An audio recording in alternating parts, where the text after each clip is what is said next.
स्वागत है आप सभी का नई कहानी में। मेरा नाम ज्योति है। जिस दिन से मेरी शादी हुई थी, मेरे ससुराल का माहौल उसी दिन से बड़ा अजीब हो गया था, या फिर ये कहा जाए कि शादी के बाद मैंने अपने ससुराल के माहौल में बदलाव देखा था। मैं अपने पति से बहुत प्यार करती थी। घर के माहौल से मुझे अजीब सी घुटन महसूस होने लगी थी।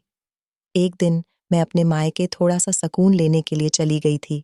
सोचा कि कुछ दिन अपने मायके रह लूंगी तो शायद मुझे आराम मिल जाएगा, मेरा माइंड फ्रेश हो जाएगा। मगर ऐसा नहीं हुआ था। मुझे आधी रात को ही बेचैनी शुरू हो गई थी। न जाने क्यों मुझे नींद नहीं आ रही थी। मेरा ससुराल मायके से ज्यादा दूर नहीं था, इसलिए मैं आधी रात के समय ही अपने मम्मी पापा को बताकर कि मैं अपने ससुराल जा रही हूँ, मेरा यहाँ पर मन नहीं लग रहा। मैं अपने ससुराल आ गई थी, मगर जैसे ही मैंने घर का दरवाज़ा खोलकर देखा तो मेरे पैरों तले से ज़मीन निकल गई थी, क्योंकि रात के इस समय हमारे घर में बहुत सारे लोग मौजूद थे। काफ़ी भीड़-भाड़ लगी हुई थी और मेरा पति उनके साथ। मेरे पापा मुझसे बहुत प्यार करते थे, मगर मम्मी का मूड मेरी तरफ से न जाने क्यों खराब रहता था। ऐसा नहीं था कि मेरी मम्मी मुझसे प्यार नहीं करती थीं, मगर जब पापा मेरे साथ बैठते थे, तब वो मुझे नफ़रत की नज़र से देखती थी। वो चाहती थी कि मैं अपने पापा से दूर रहा करूं, मगर वो ऐसा क्यों करती थी, ये बात मैं आज तक समझ नहीं पाई थी। मुझे मम्मी की ऐसी हरकत पर बहुत गुस्सा आता था। जब मेरे पापा अपने ऑफिस से वापस आते थे, तो मैं उनके पास बैठकर बातें करना चाहती थी, मगर मेरी मम्मी मुझे रोक दिया करती थी और मुझे डांट कर कमरे में भेज देती थी।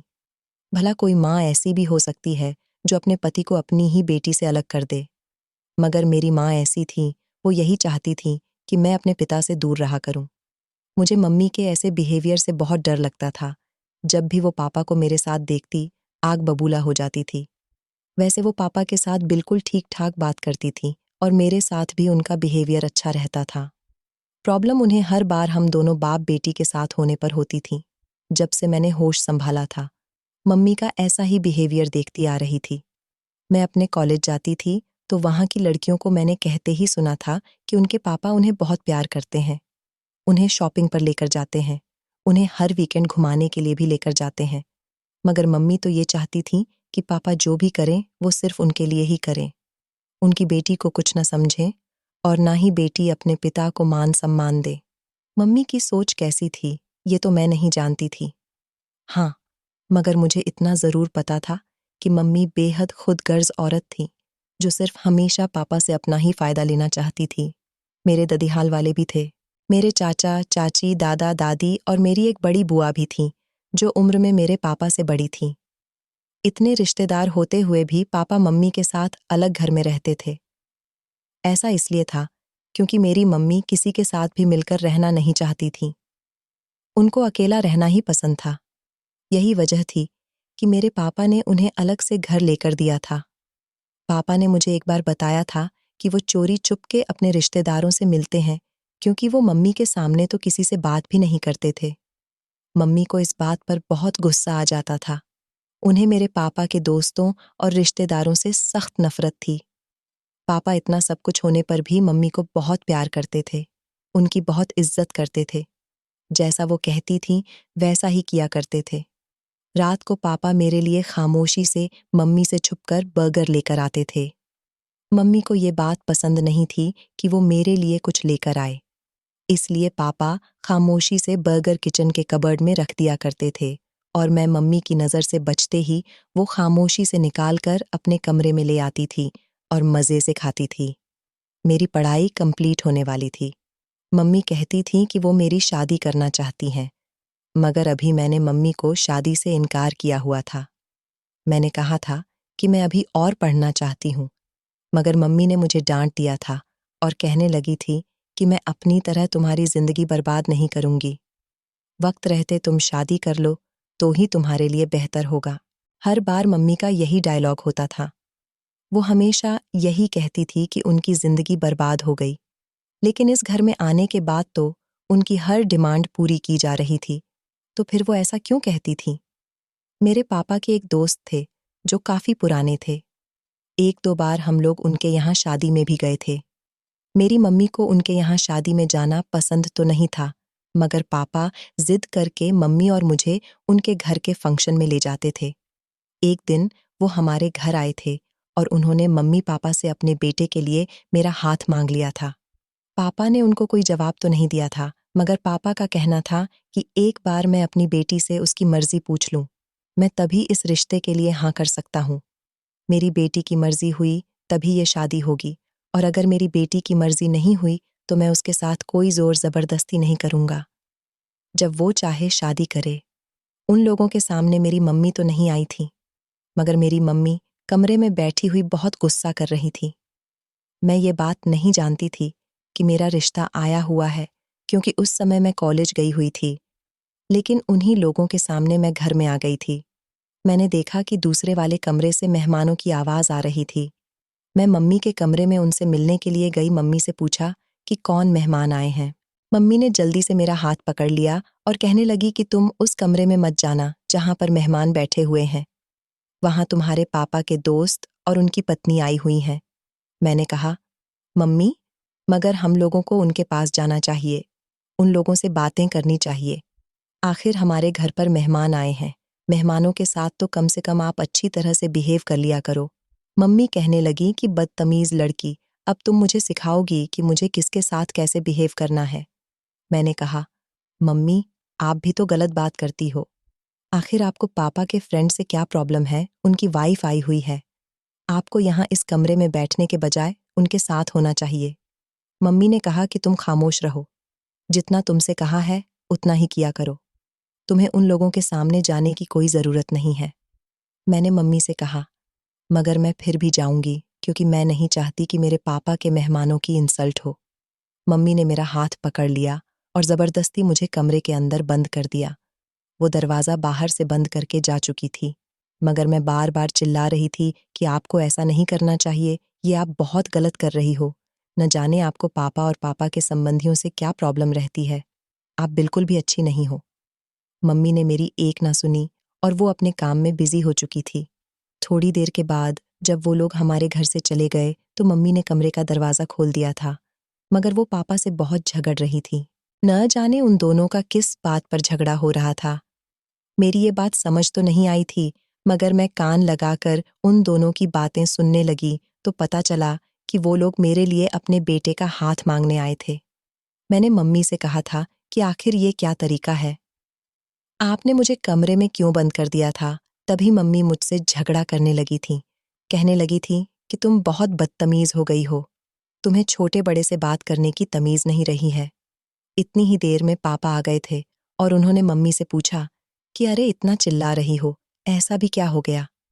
मम्मी ने पापा से कहा कि आप यहाँ से जाओ। पापा कहने लगे, मुझे अपनी बेटी से बात करनी है। मम्मी कहने लगी, मगर जो बात आप इससे करना चाहते हो वो मैं आपको नहीं करने दूंगी। जैसा आप चाहते हो ऐसा कभी नहीं होगा। मैं उन दोनों की बात समझ नहीं पाई थी। मैंने कहा, आखिर आप दोनों किस बारे में बात कर रहे हैं? पापा ने मम्मी से कहा कि तुम खामोश रहो, मुझे इस बारे में ज्योति से बात जरूर करनी है। पापा कहने लगे कि बेटा, मैं तुम्हारी शादी करना चाहता हूँ, जबकि मम्मी कहने लगी कि मेरी बेटी के सामने आपको ये बात करने की जरूरत नहीं है। अभी वो पढ़ना चाहती है, अभी वो शादी नहीं करना चाहती।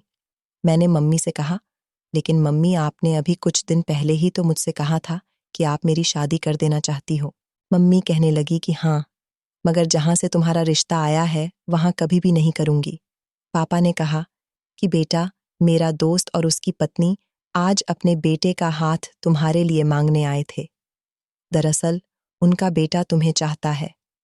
वो लोग कह रहे थे कि हम बड़ी उम्मीद से आपके पास आए हैं। हमें उम्मीद है कि आप हमें हाँ में ही जवाब दोगे, मगर मैंने उन लोगों से कह दिया कि जब तक मेरी बेटी हाँ नहीं कर देती तब तक मैं आप लोगों को कोई जवाब नहीं दे सकता। वो बहुत अच्छे लोग हैं, लड़का बहुत पढ़ा लिखा है, बचपन से ही वो तुम्हें जानता है। अब उसकी नौकरी लग गई है, उसके माँ बाप चाहते हैं कि उसकी शादी कर दे।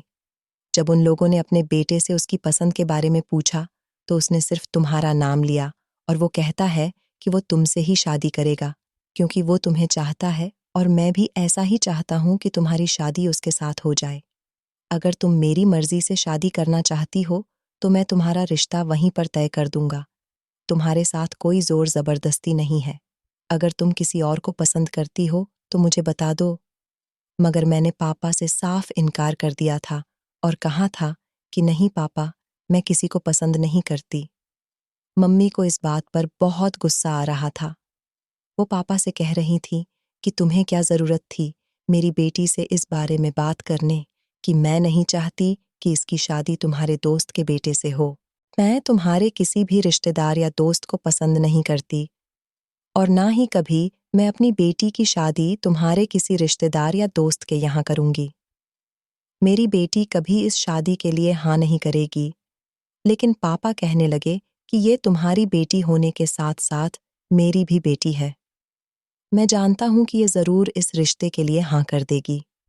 इन दोनों ने फिर से आपस में बहस करनी शुरू कर दी थी।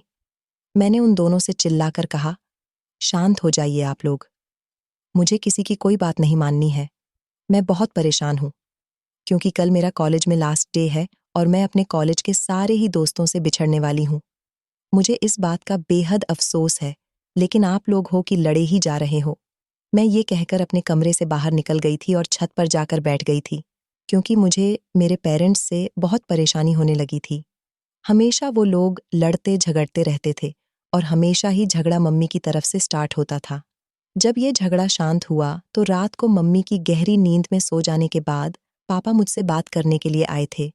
उन्होंने मुझसे कहा था कि बेटा, लड़का बहुत अच्छा है, तुम सोच समझकर मुझे जवाब दे दो ताकि मैं अपने दोस्त को जवाब दे सकूं। वो मुझे बार बार कॉल करके तुम्हारे जवाब के बारे में पूछ रहा है। मैंने कहा कि पापा, आप तो जानते हैं कि मम्मी इस रिश्ते से कितना नाराज हैं। सारी जिंदगी मम्मी और आपका झगड़ा इसी तरह से चलता रहेगा। अगर मैंने आपके दोस्त के बेटे के साथ शादी कर ली तो मैं नहीं चाहती कि हमारे घर का चैन सुकून खत्म हो जाए, क्योंकि मम्मी मेरी शादी के बाद बहुत हंगामा करेंगी। इससे बेहतर यही होगा कि मुझे इस रिश्ते के लिए इनकार कर देना चाहिए। पापा कहने लगे, अगर तुम अपनी मम्मी की वजह से इनकार कर रही हो तो बहुत बड़ी गलती कर रही हो। वो लड़का तुम्हें बहुत चाहता है, तुम वहां पर बहुत खुश रहोगी। मैंने पापा से कहा, मगर ऐसी खुशियों का क्या फ़ायदा जो मुझे मेरी मम्मी के इनकार करने से मिले। मैं चाहती हूँ कि मेरी शादी मेरे मम्मी और पापा दोनों की मर्जी और खुशी के साथ हो। पापा कहने लगे कि चलो ठीक है बेटा, जैसा तुम कहती हो मैं वैसा ही कर लेता हूँ। पापा ने लड़के वालों को कॉल करके उनसे इस रिश्ते के लिए इनकार कर दिया था और जब मम्मी को पता चला कि पापा अपने दोस्त को इनकार कर चुके हैं तो मम्मी बहुत खुश हुई थीं। अब घर में कुछ सुकून आया था। मम्मी पापा के झगड़े की आवाज़ आनी भी थोड़ी कम हो गई थी। कुछ दिन गुजरे थे जब मैं अपने कमरे में टीवी पर मूवी देख रही थी, तब अचानक मेरे मोबाइल पर किसी की कॉल आने लगी थी। मैंने जैसे ही कॉल रिसीव की तो रिसीव करने वाले बंदे ने कहा था कि वो मुझसे कुछ ज़रूरी बात करना चाहता है। मैंने पूछा कि तुम कौन हो, आखिर मुझसे तुम्हें क्या बात करनी है। तो उसने मुझे बताया कि मैं दीपक हूँ, तुम्हारे पापा के दोस्त का बेटा, जिसने अपने पेरेंट्स को तुम्हारे यहाँ रिश्ता लेकर भेजा था, मगर तुमने इस रिश्ते से इनकार कर दिया। मैं दीपक को जानती थी। आखिरकार मैंने उसे बचपन से देखा था, मगर ये नहीं जानती थी कि वो मुझसे इतनी मोहब्बत करता है। उसने मुझसे कहा था कि आखिर तुमने रिश्ते से इनकार क्यों कर दिया। मैं इस बात की वजह जानना चाहता हूँ। मुझ में ऐसी भी क्या बुराई है। मैं पढ़ा लिखा हूँ, हैंडसम हूँ, अच्छा खासा कमाता हूँ, अपना और अपनी फैमिली का गुजारा अच्छे से करता हूँ, तो फिर तुम्हारे रिश्ते से इनकार करने की वजह। उसकी बात सुनकर मैं गहरी सोच में पड़ गई थी। मेरे मुंह से शब्द नहीं निकल रहे थे कि मैं उसे क्या जवाब दूं। उसके अंदर सच में कोई कमी नहीं थी, काफ़ी सारी क्वालिटी थी। वो मुझसे अपनी मोहब्बत का इजहार कर रहा था और बार बार रिक्वेस्ट कर रहा था कि प्लीज़ तुम इस रिश्ते के लिए हाँ कर दो। मैंने शुरू से ही तुम्हें पसंद किया है। अब जब मेरी शादी का समय आया है तो मैंने अपने पेरेंट्स को फ़ौरन तुम्हारे बारे में बता दिया।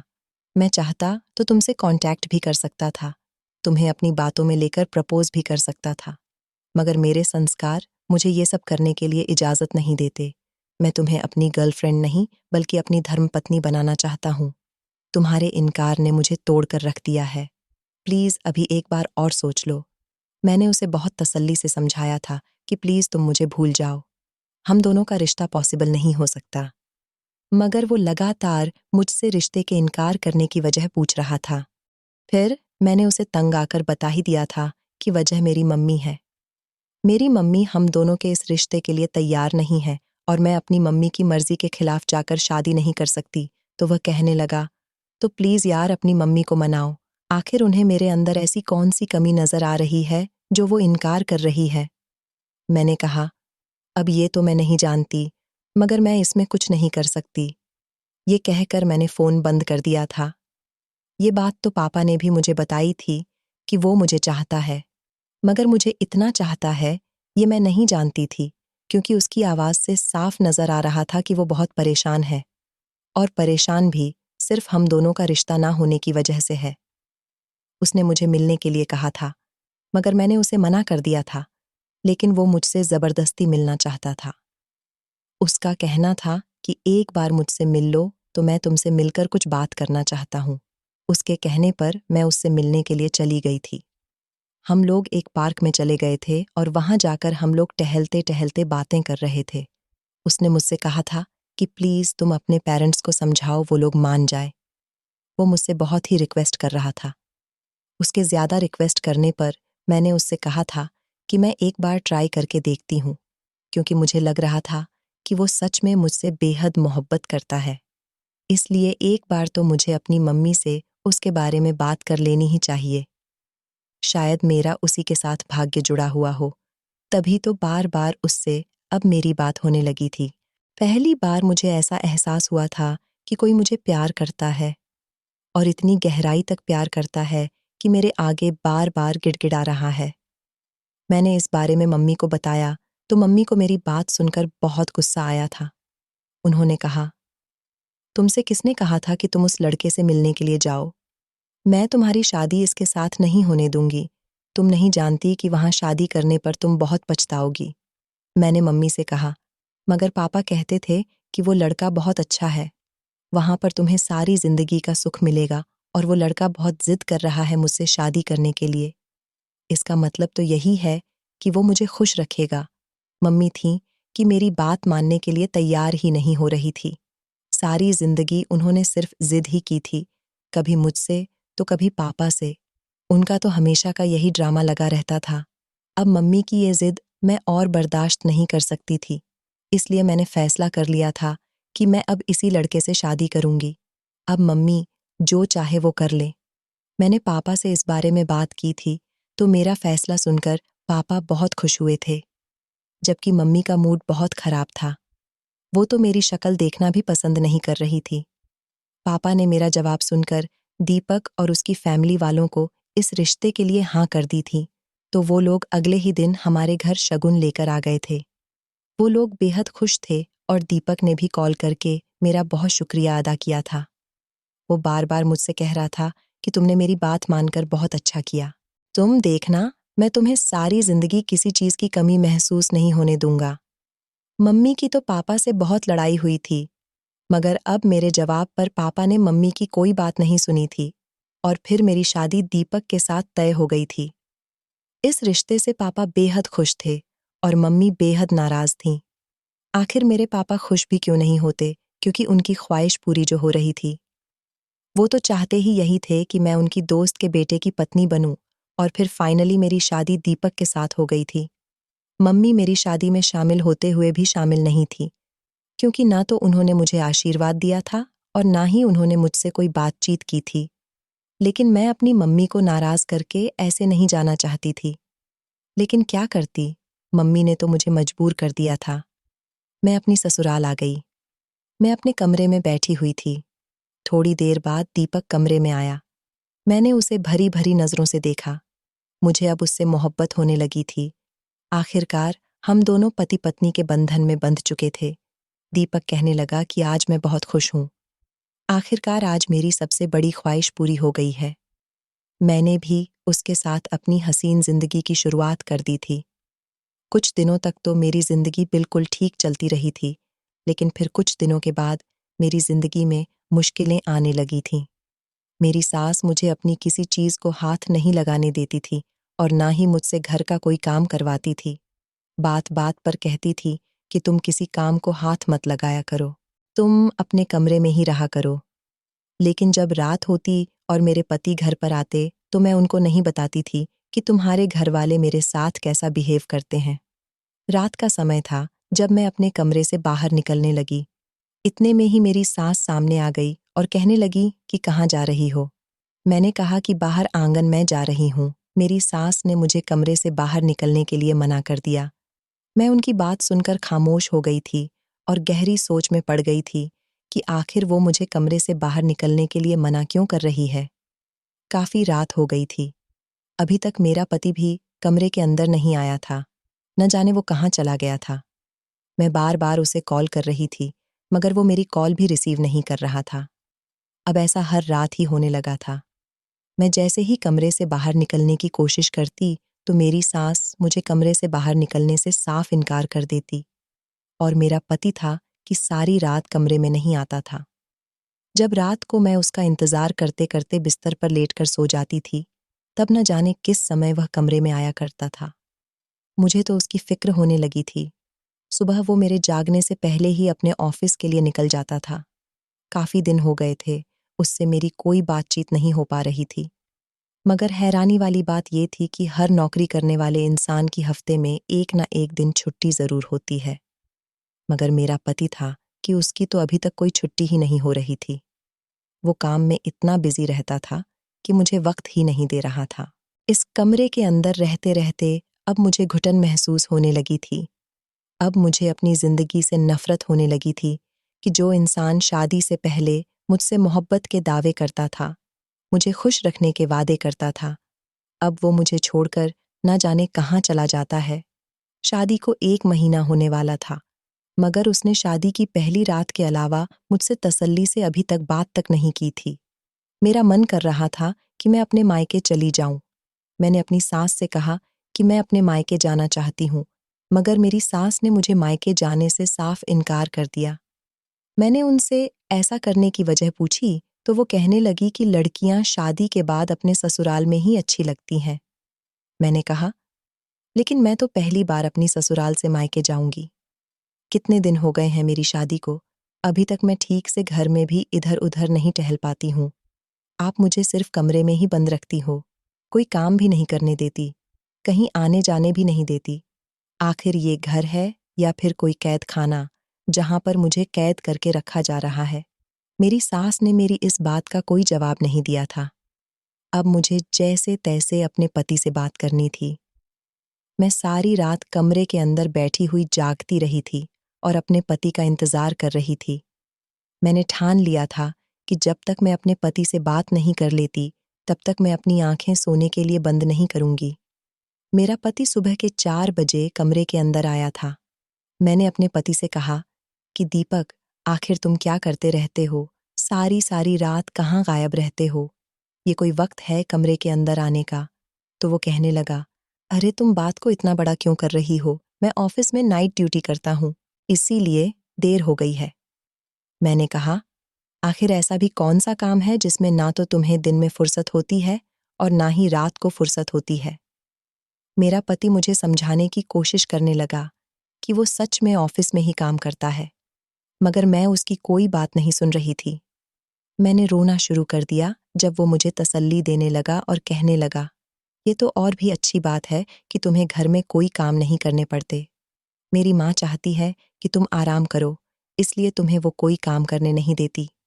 मैंने कहा, अगर वो मुझे कहीं आने जाने भी नहीं देती और कमरे में बंद रहती है, तो वो कहने लगा, हाँ तो तुम कमरे में रहकर आराम किया करो, तुम्हें बाहर निकलने की जरूरत ही क्या है? मुझे अपने पति पर गुस्सा आ गया था।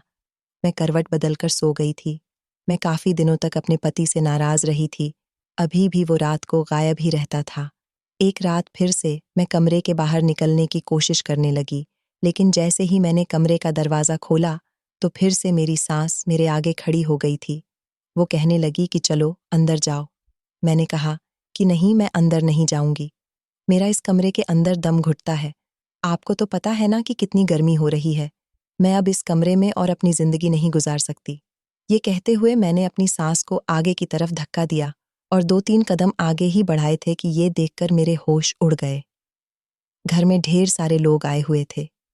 मेरी सास ने मुझे पकड़ा और फिर से पीछे की तरफ खींच लिया था। उन्होंने कहा, तुम ये क्या कर रही हो? मेरी मर्जी के बिना कमरे से बाहर क्यों निकल रही हो? मैंने अपनी सास से कहा कि आखिर घर में क्या हो रहा है? इतने लोग क्यों आए हुए हैं और ये लोग कौन हैं? मेरी सास कहने लगी कि तुम्हें तुम्हारे सारे सवालों का जवाब मिल जाएगा, मगर अभी तुम कमरे के अंदर जाओ। मैं उनसे कहने लगी कि मुझे कुछ तो बताइए, मगर उन्होंने मेरी एक न सुनी और ज़बरदस्ती मुझे कमरे के अंदर करके उसने कमरे का दरवाज़ा बाहर से बंद कर दिया। मैं तो इन सब लोगों से बहुत तंग आ गई थी। आखिर ये माँ बेटे क्या कर रहे थे? घर में इतने ढेर सारे लोगों का होना मुझे शक में डाल रहा था, क्योंकि मैंने अच्छी खासी भीड़ देखी थी। काफ़ी दिन हो गए थे। मेरे मायके से भी कोई नहीं आया था। मुझे सब लोगों की बहुत याद आ रही थी। अब मुझे समझ आ रही थी कि मम्मी मुझे इस शादी से क्यों रोकती थी। पापा भी तो मुझसे मिलने के लिए नहीं आए थे, लेकिन अगले दिन मुझे पापा के बोलने की आवाज़ आ रही थी। मैं जैसे ही अपने कमरे से बाहर निकलकर पापा के पास गई, तो पापा ने मुझे गले से लगा लिया था। मैंने उनसे शिकायत की थी कि आप इतने दिनों में क्यों आए हो? पापा कहने लगे कि बेटा, हम तो काफ़ी दिनों से तुम्हारा इंतज़ार कर रहे हैं। तुम्हारी नई-नई शादी हुई है। तुम्हें दीपक के साथ हमारे घर आना चाहिए था। तभी मेरी सास कहने लगी कि हाँ हाँ भाई साहब, दीपक और ज्योति आपके घर ज़रूर आएंगे। मैंने कहा कि पापा, मेरा बहुत मन घबरा रहा है। प्लीज़ आप मुझे अपने साथ घर लेकर चलो। पापा कहने लगे कि हाँ बेटा, मैं तुम्हें लेने के लिए ही आया हूँ। मेरी सास ना जाने क्यों पापा से इनकार करने लगी कि बहू अब भी कहीं नहीं जाएगी, मगर मैं पापा से जिद करने लगी कि मुझे आपके साथ ही जाना है। मैं जानती थी कि मेरी सास मेरे साथ बहुत चालाकी दिखाया करती थी, लेकिन अब पापा के सामने मैं उनकी चालाकी ज़्यादा देर तक चलने नहीं देने वाली थी। मैं अपने कमरे में आ गई थी और मैंने जल्दी से अपने थोड़े से कपड़े बैग में पैक कर लिए थे, क्योंकि मैं काफ़ी समय के बाद अपने मायके जा रही थी। मैंने सोचा था कि वहाँ जाने के बाद मुझे सुकून मिल जाएगा। मेरी सास इतने में ही मेरे कमरे में आ गई और कहने लगी कि तुम अपने मायके क्यों जा रही हो? भला तुम्हें वहाँ पर जाने की क्या ज़रूरत है? मैंने कहा कि मैं काफ़ी समय से अपने घर वालों से दूर हूँ और मैं इस कैद खाने में अब और नहीं रहना चाहती। कुछ दिनों के लिए मुझे सुकून चाहिए। मैं यहाँ से जा रही हूँ। ये कहते हुए मैं ज़बरदस्ती अपना सामान लेकर अपने पापा के साथ अपने मायके आ गई थी। यहाँ आई तो देखा कि मम्मी अभी भी मुझसे बहुत नाराज़ थीं। मैं तो गुस्से से फट पड़ी थी और मैंने मम्मी पापा को उन लोगों की सारी सच्चाई बता दी थी। मेरी बात सुनकर मम्मी कहने लगीं कि मैंने तो तुम्हें इस शादी से पहले ही रोका था, मगर तुमने मेरी एक न सुनी। अब तुम सारी ज़िंदगी इसी तरह से पछताती रहोगी। मुझे तो तुम्हारे पिता का कोई रिश्तेदार भी बिल्कुल भी पसंद नहीं है। मेरी बात सुनकर पापा तो शर्मिंदा होकर अपना सर झुकाए हुए खड़े थे। उन्होंने कहा था कि मुझे दीपक से ऐसी उम्मीद नहीं थी, वो तो बहुत अच्छा लड़का है और उसके घरवाले भी बहुत अच्छे हैं। न जाने वो लोग तुम्हें कमरे के अंदर बंद क्यों रखते हैं? और दीपक सारी सारी रात तुम्हारे कमरे में क्यों नहीं आता?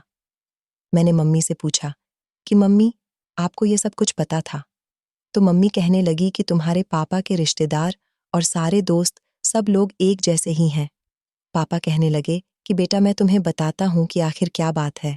दरअसल तुम्हारी मम्मी मुझसे और मेरे रिश्तेदारों से इसलिए नफरत करती है क्योंकि तुम्हारी मम्मी मुझसे शादी नहीं करना चाहती थी।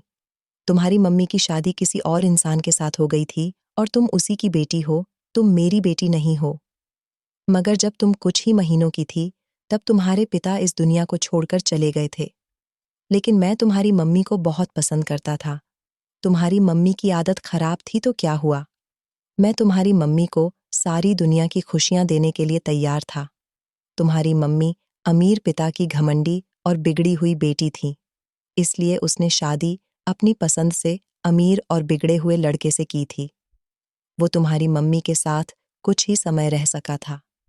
तुम्हारी मम्मी विधवा हो गई तो मैंने फैसला किया कि मैं तुम्हारी मम्मी से दूसरी शादी कर लूंगा, मगर ये तो शुरू से ही मुझसे शादी नहीं करना चाहती थी। तुम्हारी मम्मी पर विधवा होने का दाग लग चुका था और फिर तुम भी छोटी थी। मैंने तुम्हारी जिम्मेदारी लेने का भी फैसला किया था, इसलिए उनके पेरेंट्स ने हम दोनों की शादी करवा दी। मगर ये शादी तुम्हारी मम्मी की मर्जी से नहीं हुई थी, लेकिन तुम्हारी मम्मी शादी के बाद मेरे और मेरी फैमिली के साथ ठीक से एडजस्ट नहीं हो सकी।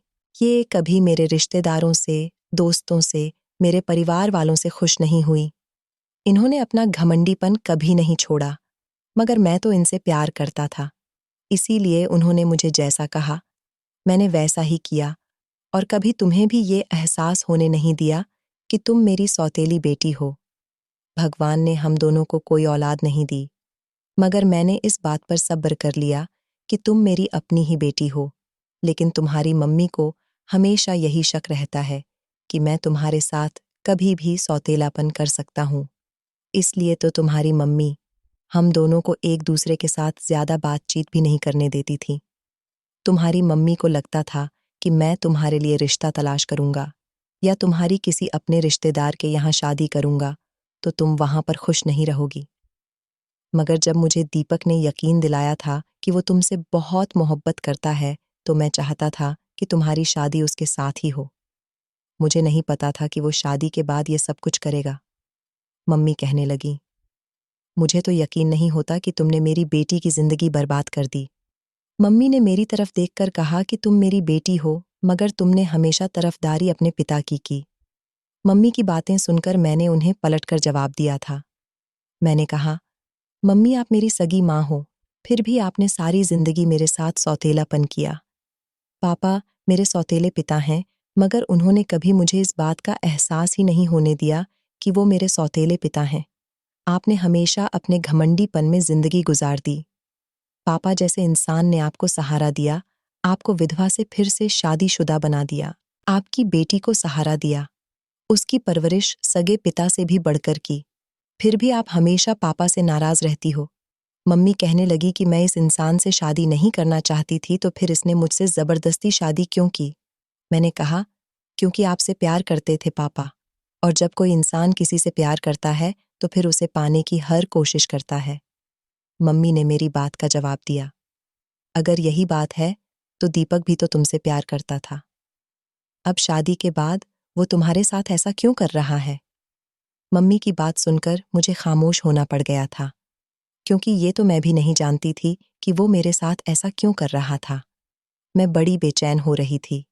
मैंने सोचा था कि यहाँ आने के बाद मुझे कुछ सुकून मिल जाएगा, मगर यहाँ तो मैं और ज्यादा उलझ कर रह गई थी। आधी रात का समय था, जब मुझे नींद नहीं आ रही थी। मैंने सोचा कि मैं वापस अपने घर चली जाती हूँ। मम्मी पापा को बताकर मैं अपने ससुराल वापस आ गई थी। उन लोगों ने मुझे आने से रोका भी था। पापा कह रहे थे कि वो मेरे ससुर से बात करेंगे, मगर मैंने उनकी एक न सुनी। मैं अपनी ससुराल के दरवाजे पर आ गई थी। जैसे ही मैं मेन गेट खोलकर घर के अंदर गई, ये देखकर मेरे पैरों तले से जमीन निकल गई थी कि घर में ढेर सारी भीड़ लगी हुई थी। कुछ लोग खड़े हुए थे तो कुछ लोग जमीन पर बैठे हुए थे, और इन सबके बीच जो इंसान बैठा था, उसे देखकर तो मेरी आंखें फटी की फटी रह गई थीं। ये इंसान कोई और नहीं बल्कि मेरा पति था, जो किसी नॉर्मल रूप में नहीं बल्कि उसने बाबाओं के कपड़े पहने हुए थे, और वो ना जाने लोगों पर क्या झाड़ फूंक कर रहा था। आखिर मेरा पति ये क्या कर रहा था? कुछ लोग तो उससे आशीर्वाद ले रहे थे, जबकि कुछ लोग उसके सामने सिर झुकाकर उसके आगे हाथ जोड़ रहे थे। मैं ये सब कुछ देखकर अपने होश खो बैठी थी। जब मैं धीरे धीरे चलते हुए घर के अंदर गई, तो मेरे पति ससुर और सास सब लोगों ने मुझे देख लिया था। मैं भागकर अपने कमरे की तरफ चली गई। कमरे में जाने के बाद काफी देर तक मैं खुद को संभालने की कोशिश करती रही कि आखिर मेरा पति कौन है। इसके लोग इतने दीवाने हो रहे हैं, उसे इतनी अहमियत क्यों दे रहे हैं? तभी मेरा पति कमरे के अंदर आ गया था। आज वो मेरे सामने जिस रूप में खड़ा हुआ था, उस रूप में उसे देखकर मुझे अपनी आंखों पर विश्वास नहीं हो रहा था कि ये दीपक ही है या फिर कोई और इंसान है। मैंने दीपक से कहा कि दीपक, आखिर ये सब क्या हो रहा है? दीपक धीरे धीरे मेरे करीब आने लगा। मुझसे कहने लगा कि एक बार मेरी बात तो सुनो, मगर मैंने उससे कहा कि तुम मुझसे दूर रहो। मुझे बताओ ये सब क्या हो रहा है? बाहर इतने लोग इकट्ठा क्यों हैं, और तुमने अपना ये क्या हुलिया बनाया हुआ है? दीपक कहने लगा कि शांत हो जाओ ज्योति, तसल्ली से मेरी बात सुनो। मैं तुम्हें सब कुछ बता दूंगा। अब मैं तुमसे कुछ भी नहीं छुपाऊंगा। मेरे सास ससुर भी कमरे में आ गए थे। उन्होंने भी मुझे शांत रहने के लिए कहा था। फिर मैंने तसल्ली से अपने पति की बात सुनी, जो मुझे काफी देर से कुछ बताना चाह रहा था। मेरा पति कहने लगा कि ज्योति, मैं तो तुमसे पहले से ही प्यार करता हूँ, मगर मैं क्या करता। अपनी पढ़ाई पूरी होने के बाद मैंने काफ़ी जगह नौकरी के लिए ट्राई किया था, मगर मेरी नौकरी नहीं लग पा रही थी। मैं बहुत परेशान हो गया था। आखिर कब तक मैं अपने पिता की कमाई पर अपनी जिंदगी गुजारता रहता। जब मुझे नौकरी न मिलने पर धक्के खा खा कर थक गया, तो एक दिन मैंने एक बाबा को देखा था, जो लोगों को बेवकूफ़ बनाकर उनका इलाज कर रहे थे।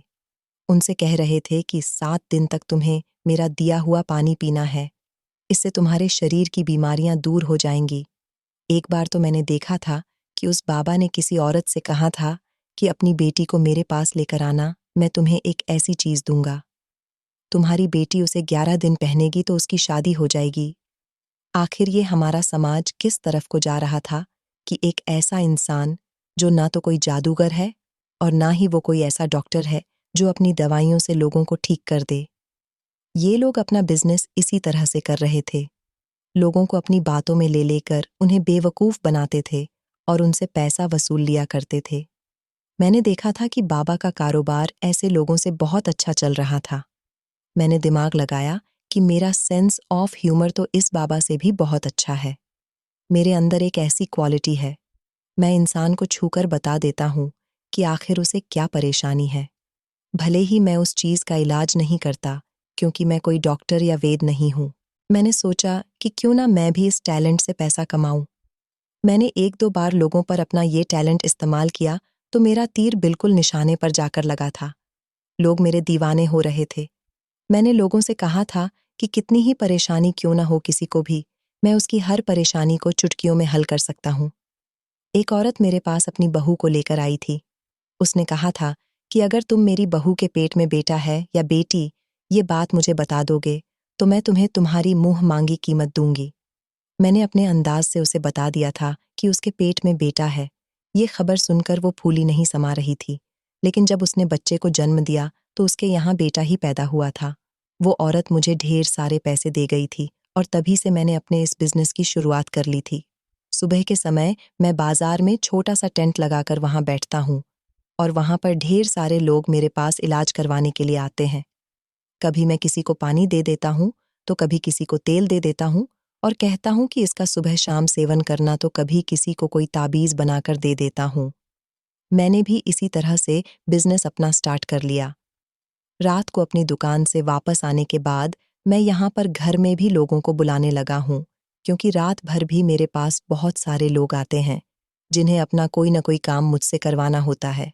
मैंने अपने इस काम के बारे में जब अपने पेरेंट्स को बताया था, तो इन लोगों ने भी मुझे ये काम करने की परमिशन दे दी थी, क्योंकि इसी काम से मेरे पास ढेर सारे पैसे आने लगे थे। मम्मी पापा का यही कहना था कि अगर इस काम से तुम्हारे पास पैसे आते हैं, तो फिर इस काम में कोई बुराई नहीं है। यही वजह है कि शादी होने के बाद हम लोग तुमसे ये बात छुपा रहे थे। रात के टाइम पर मैं अपने आंगन में बैठकर लोगों का इलाज करता हूँ और काफ़ी संख्या में लोग मेरे पास आते हैं। तुम्हें इस बारे में पता न चल जाए, इसलिए तुमसे काफ़ी समय से ये बात छुपाई गई है। तुम्हें कमरे से बाहर भी इसीलिए ही नहीं निकलने दिया जाता था, क्योंकि अगर मैं तुम्हें पहले ये बात बता देता, तो तुम कभी मुझसे शादी न करती। आखिरकार तुम पढ़ी लिखी लड़की हो और पढ़े लिखे लोग कभी इन मनगढ़ंत बातों पर विश्वास नहीं करते। तुम मुझे ढोंगी समझती या फिर एक ऐसा इंसान समझती जो लोगों को बेवकूफ़ बनाता है। मगर मैं क्या करूं? जब इस दुनिया में लोग सीधे तरीके से किसी इंसान को पैसा कमाने नहीं देते, तो फिर उसे अपने हिसाब से ही पैसा कमाने के लिए कुछ ना कुछ तो देखना ही पड़ता है। सारी रात मैं लोगों का इलाज करता हूँ और फिर सुबह के समय अपने कपड़े बदलने के बाद ही कमरे में आता हूँ। मुझे माफ़ कर देना। मैंने तुमसे ये बात छुपाई, मगर मैं क्या करूं? मैं मेहनत करके पैसा कमाना चाहता था। मेरे सास ससुर ने भी मुझसे यही कहा था कि बेटा, तुम्हारा पति कुछ गलत नहीं करता, तुम्हें डरने की जरूरत नहीं है। मैंने दीपक से कहा, लेकिन दीपक, सारी जिंदगी तो तुम इस तरह से पैसा नहीं कमा सकते ना। मैंने तुम्हारी बात पर यकीन कर लिया, मगर क्या तुम जानते हो कि जब हमारे बच्चे होंगे और उनको सूझबूझ आ जाएगी, तो वो तुम्हारी इन बातों पर यकीन करेंगे। तुमने ये कैसे सोच लिया कि तुम इस काम से सारी जिंदगी अपना बिजनेस चला सकते हो? हम दोनों पढ़े लिखे हैं। तुम्हें नौकरी नहीं मिल रही तो क्या हुआ, मैं नौकरी कर सकती हूँ। तुम कोई और काम कर लो इस काम को छोड़कर। इस तरह भी हमारी जिंदगी गुजर सकती है। मुझे तो आज तुम्हें इस तरह देखकर बहुत शर्मिंदगी महसूस हुई। मैं नहीं चाहती कि आगे चलकर हमारे बच्चों को भी लोगों के सामने शर्मिंदगी महसूस हो। प्लीज ये काम छोड़ दो। ये काम ठीक नहीं है। तुम्हें जितना पैसा कमाना था तुमने कमा लिया। अब मैं तुम्हारी जिंदगी में आ गई हूं, तो फिर तुम्हें क्या जरूरत है इस काम को करने की। रही तुम्हारी नौकरी के बाद, तो तुम्हारी नौकरी का बंदोबस्त मैं करके दूंगी। हम दोनों मिलकर नौकरी करेंगे, मेहनत से पैसा कमाएंगे, अपनी जिंदगी को मेहनत और ईमानदारी से चलाएंगे। दीपक को लगा था कि मैं अभी भी उस पर गुस्सा करूंगी, मगर उसने मुझे वक्त आने पर सब कुछ बता दिया था। अब उस पर गुस्सा करने से कोई फायदा नहीं था। मैंने दीपक को बोल दिया था, अगर तुम ये काम छोड़ देते हो तो मैं तुम्हारे साथ रहूंगी, वरना मैं तुम्हारे साथ नहीं रहूंगी। मैं अपने मायके चली जाऊंगी। दीपक इस बात से डर गया था और उसने कहा था, जैसा तुम कहोगी मैं वैसा ही करूंगा। शायद पहले दीपक की किस्मत खराब थी। लाख नौकरी ढूंढने के बावजूद भी उसकी नौकरी नहीं लग रही थी। लेकिन फिर हम दोनों पति पत्नी ने फैक्ट्री में नौकरी करना शुरू कर दिया था, जहां पर हम दोनों पति पत्नी को फैक्ट्री के अलग अलग हिस्से का मैनेजर बना दिया गया था। धीरे धीरे दीपक ने बाबा बनकर पैसा कमाना भी बंद कर दिया था और फिर वो मेरे साथ नौकरी करने लगा। जब ये बात मेरे मम्मी पापा को पता चली तो वो लोग शॉक्ड रह गए थे। मम्मी, जो दीपक को बहुत बुरा समझती थीं, अब उनके दिल में दीपक के लिए इज्जत बढ़ गई थी, क्योंकि दीपक मुझे हर हाल में खुश रख रहा था। मैं अब दीपक के घर में बहुत खुश थी। उसकी मम्मी ने मुझसे माफ़ी मांग ली थी और वो कहती थी कि बेटा, मैं तुम्हें कमरे से बाहर आने के लिए सिर्फ इसलिए रोकती थी कि तुम्हें दीपक की सच्चाई पता ना चल जाए। मगर अब वो मुझे मेरी मम्मी से भी ज़्यादा प्यार करती थी और मुझे मेरे मायके वो इसलिए नहीं जाने देती थी कि कहीं मैं उनके बिहेवियर की शिकायत अपने पेरेंट्स से न कर दूं। मगर मैं तो ऐसा कर चुकी थी। वक्त आने पर धीरे धीरे सब कुछ ठीक हो गया था। मम्मी के दिल में पापा के लिए भी अब जगह बनने लगी थी, क्योंकि मम्मी ये बात समझ गई थी कि जो इंसान किसी दूसरे इंसान से मोहब्बत करता है और वो उसके लिए इतना कुछ करता है, तो सामने वाले इंसान को भी अपना दिल बड़ा करना चाहिए। और मम्मी ने तो पापा की एक गलती को अपने दिल से लगाकर सारी जिंदगी उनसे हमेशा लड़ाई झगड़ा ही किया था। मगर अब मम्मी धीरे धीरे ठीक होती जा रही थीं। मेरी जिंदगी भी दीपक के साथ अच्छी गुजर रही है। कभी कभी इंसान गलतफहमियों का शिकार होकर अपने घर को आग लगा लेता है, मगर मैं बहुत सोच विचार से चलने वाली लड़की थी। मैंने दीपक को मौका दिया था कि वो सुधर जाए। अगर दीपक नहीं सुधरता तो शायद मैं आज उसके साथ नहीं होती, लेकिन दीपक ने हमेशा मेरा कहना माना। यही मेरे पापा ने किया था। उनसे गलती हुई थी, उन्होंने मम्मी की मर्जी जाने बिना ही उनके साथ शादी कर ली थी। मगर मम्मी ये नहीं जानती थी कि पापा उनसे कितना प्यार करते थे। मम्मी ने पापा को उनकी एक गलती की सज़ा सारी जिंदगी दी थी और इतना समय गुजरने के बाद फाइनली उन्हें पापा की मोहब्बत का एहसास हो गया था। तो दोस्तों, इस कहानी को लेकर आपकी क्या राय है? कमेंट बॉक्स में ज़रूर बताएं, और अगर कहानी अच्छी लगी हो तो प्लीज़ इसे लाइक करें, शेयर करें और चैनल को सब्सक्राइब ज़रूर करें। मिलते हैं किसी नई कहानी के साथ अगली वीडियो में। धन्यवाद।